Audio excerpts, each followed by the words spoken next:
Shri KB Agarwal English medium school से संगीता जलानी, कक्षा 9, विषय हिंदी और पाठ है अपना 6। कौन सा है शीर्षक? मेरी बीमारी श्यामा ने ली। कौन है लेखक उसके? हरिवंश राय बच्चन। हरिवंश राय बच्चन का जन्म कब हुआ? सन 1907 ईस्वी में, निधन सन 2003 ईस्वी में। ये जो है किसमें से लिया गया? ये जो पाठ है कौन सा?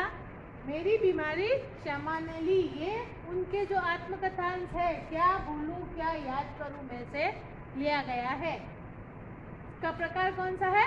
आत्मकथांश। तो अपने बड़े जो क्वेश्चन होते हैं उसमें अपन को लिखना है कि ये जो है क्वेश्चन है वो किस में से लिया गया है, कौन से पाठ में से, पाठ का नाम, फिर उसका प्रकार कौन सा है, आत्मकथांश, और लेखक कौन है? हरिवंश राय बच्चन। तो कोई भी बड़ा जो क्वेश्चन हो 2, 3, 4 नंबर का, उसमें अपन को ऐसे शुरुआत करनी है।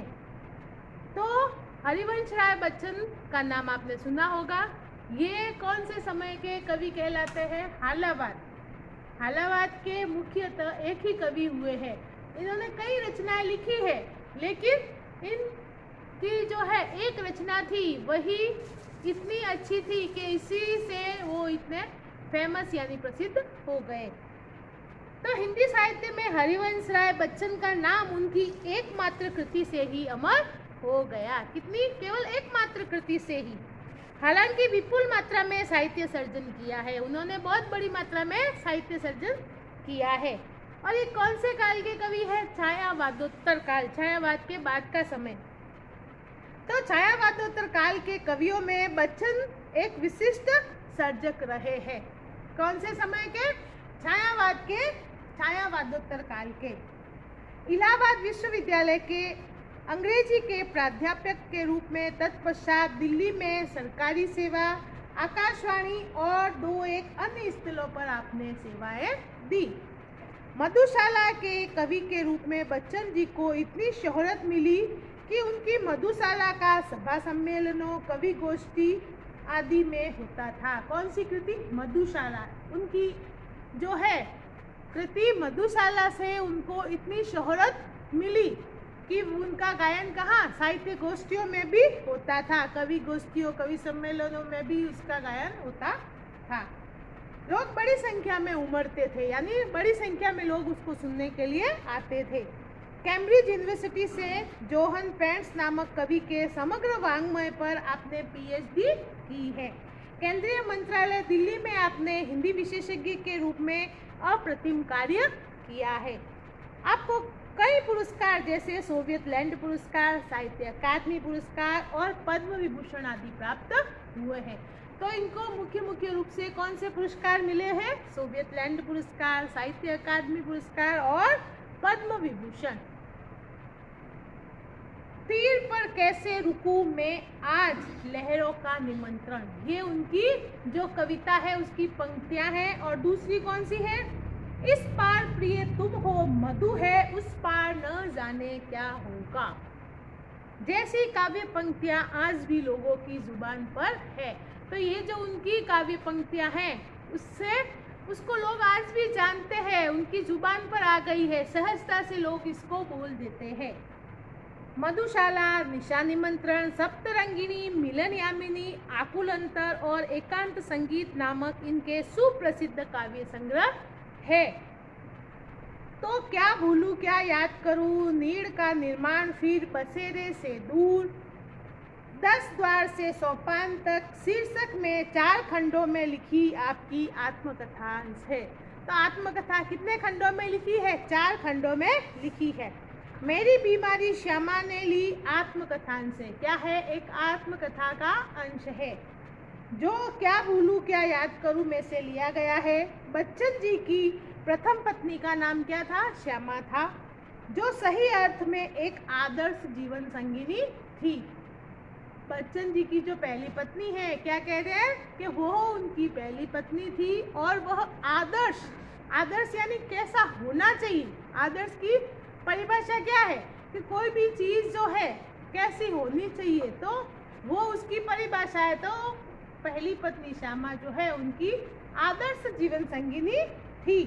श्यामा की बीमारी उसकी खुद की ना होकर बच्चन जी की थी। यानी बच्चन जी क्या कह रहे हैं, श्यामा की जो बीमारी थी वह उनकी खुद की नहीं थी, बच्चन जी द्वारा दी हुई थी, जो सेवा करते करते ले ली गई थी। यानी पहले कौन बीमार हुए थे, बच्चन जी बीमार हुए थे, और उनकी सेवा करते करते ये बीमारी किसको हो गई, श्यामा को हो गई, और उन्होंने अपने पति को जो है बोला तक नहीं। बच्चन जी का यह मंतव्य श्यामा की पति भक्ति, कर्तव्यपरायणता और निष्ठा का प्रतीक है।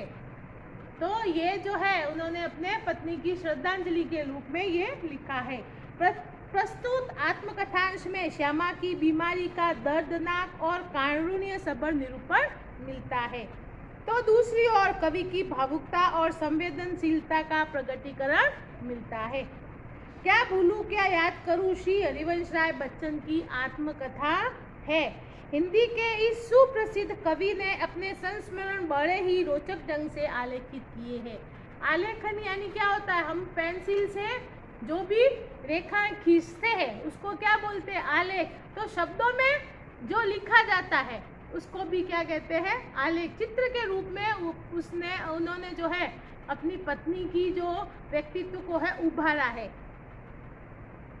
प्रस्तुत अंश क्या भूलूं क्या याद करूं में से लिया गया है। इसका यह शीर्षक मेरी बीमारी श्यामा ने ले ली विषय वस्तु का भी निर्देश करता है। यानी उनकी पत्नी के बारे में, उनकी बीमारी के बारे में, और उनकी पत्नी कैसे बीमार पड़े, कैसे बच्चन जी बीमार पड़े और बाद में उनकी पत्नी बीमार पड़ी, इसके बारे में ये पूरा जो है अपना पाठ दिया गया है। मैं अपनी बीमारी को दुलराने वालों में न था। बच्चन जी ने कहाँ से शुरू किया है कि मैं जो है बीमारी को, कहते हैं भाई बीमार हो गया तो कुछ नहीं होगा या उसको आराम करने दो, तो दुलराने वाला, प्यार करने वालों में से मैं नहीं था, ऐसा बच्चन जी बता रहे हैं।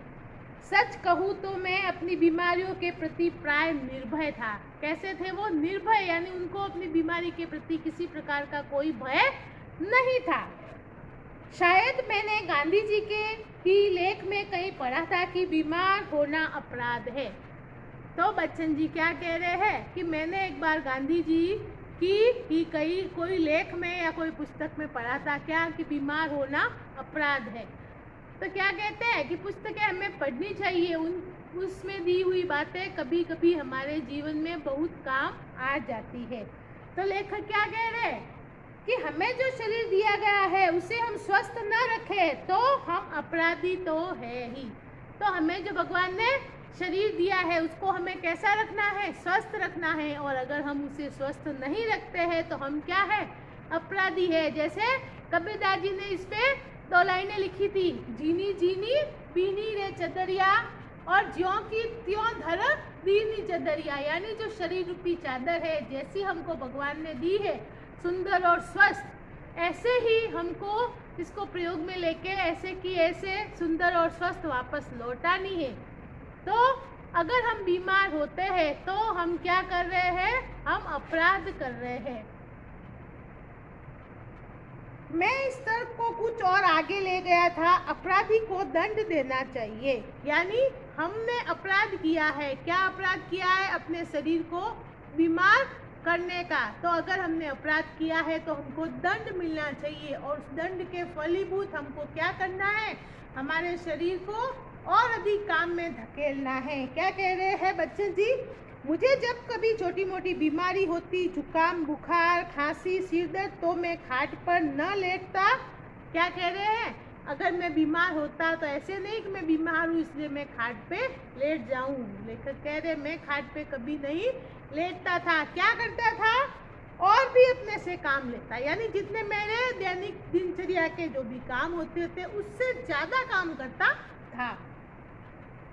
मुझे भरे भट बुखार में अपनी रात की ट्यूशनों पर जाने की याद है। बुखार की गर्मी और तेजी में तो मैं और जोश से पढ़ाता। मजदूरी करके रोटी कमाने वालों को बीमार पड़ने का क्या अधिकार। तो लेखक क्या कह रहे हैं, जो लोग गरीब है, मजदूरी करते हैं, उनको बीमार पड़ने का अधिकार नहीं है। क्यों नहीं है, क्योंकि अगर वो बीमार हो जाएंगे तो क्या होगा, पूरे परिवार का पालन पोषण कौन करेगा। तो इसलिए मेहनत करने वाले मजदूरों को बीमार होने का अधिकार नहीं है। बीमारी अमीरों की हरामजादगी है। यानी अमीर लोग होते हैं तो वो बीमार होते हैं तो क्या करते हैं, रेस्ट करते हैं, विश्राम करते हैं। तो ये अमीरों की हरामजादगी है। गरीबों को उसे अपने पीछे न लगाना चाहिए, यानी गरीब व्यक्ति को बीमारी से दूर ही रहना चाहिए। लिखने में तो ऊंचा बुखार मुझे सब तरह से सहायक, प्रेरक और प्रोत्साहक लगता। क्या कह रहे हैं लेखक कि लिखने में, यानी जो उनका लिखने का काम है, लेखन का काम है, उसमें बुखार उनको किसी भी तरह की बाधा नहीं देता था, वो हर तरह से सहायता ही देता था। एक तरह की आग जिससे मेरी अनुभूतियों में ताप आता। यानी बुखार में जैसे शरीर क्या होता है, गर्म होता है, तो वो ताप जो है उससे क्या होती, मेरे मन की जो अनुभूतियां है वो और पिघलती और अच्छी तरह से वो लिख पाते थे। तो क्या कह रहे हैं, जिससे मेरी अनुभूतियों में ताप आता, जिसमें गल पिघल कर मेरा हृदय ढलता, एक तरह की भट्टी जो मेरे विचार, भाव, कल्पनाओं को उबाल देकर उच्चलित करती। तो भट्टी की तरह क्या होता, मेरा शरीर भी जलता और जो मेरे विचार है वो भी जल के मुझे लिखने के लिए प्रेरित करते। यानी विचार जो है जल्दी जल्दी गल पिघल के जल्दी जल्दी आते और मैं लिखता जाता। यह तो मैं नहीं कहूँगा कि बुखार में मैं अदबदा कर लिखता था, पर अगर मैं लिखना चाहता तो बुखार मेरे लिए कोई बाधा नहीं बन सकता था। तो लेखक क्या कह रहे हैं कि ऐसा नहीं है कि मैं फटाफट लिखता, लेकिन बुखार मेरे लिए किसी प्रकार की कोई बाधा नहीं पैदा करता था।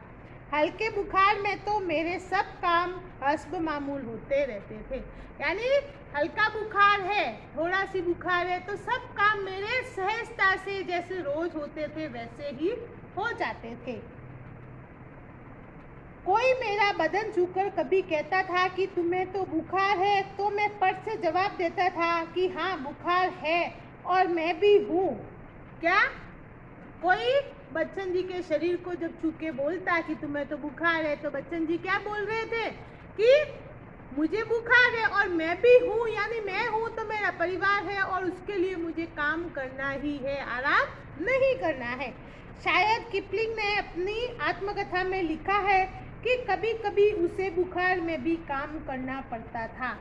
क्या बोल रहे हैं, मशहूर जो लेखक है कौन, किपलिंग, तो उन्होंने भी अपनी आत्मकथा में लिखा है।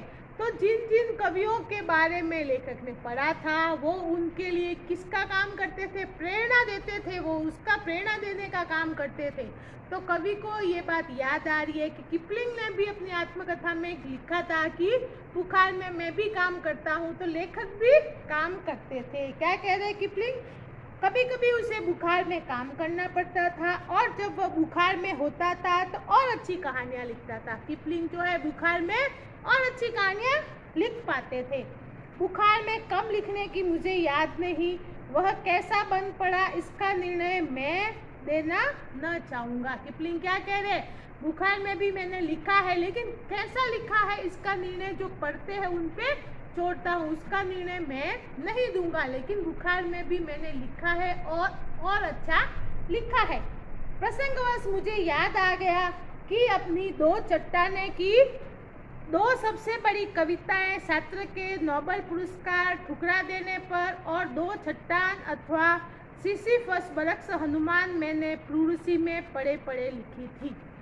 तो लेखक ने प्लूरसी का नाम दिया है कि उनकी दो रचनाएं हैं, वह उन्होंने प्लूरसी की बीमारी में रहते हुए लिखी थी। तो प्लूरसी के दो अर्थ होते हैं, कौन सा, एक प्लूरसी यानी दांतों की बीमारी और दूसरी है फेफड़ों में पानी भर जाना। तो लेखक क्या बोल रहे हैं कि प्लूरसी में भी मैंने मेरी दो रचनाएं लिखी थी। बहरहाल जब मैं अपनी जवानी पर था बीमारी मुझे पराजित न करती थी, मैं अपनी ही जिद से बीमारी को पराजित कर देता था। लेखक क्या कह रहे हैं कि बीमारी मुझे कभी पराजित नहीं करती थी, क्योंकि उनके हौसले कैसे थे, बुलंद थे। तो बीमारी को मैं पराजित करता था, बीमारी मुझे कभी पराजित नहीं करती थी। ये कौन कह रहे हैं, बच्चन जी कह रहे हैं।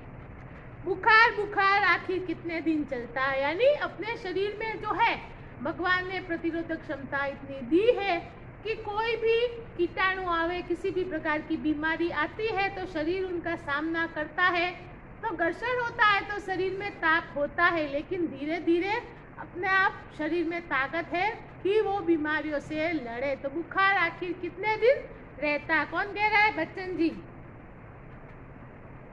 विश्राम तिवारी कहा करते थे, मार के पीछे भूत भागे, मैंने अपने प्रयोग से सिद्ध कर दिया था, काम के पीछे बुखार भागे। यानी लेखक क्या कह रहे हैं कि विश्राम तिवारी ने यह कहा था कि मार के पीछे भूत भागे, और लेखक बोल रहे हैं मैंने बुखार में काम करके क्या सिद्ध किया कि काम के पीछे बुखार भागे। यानी निरंतर अगर हम अपने काम में डटे रहे तो क्या होगा?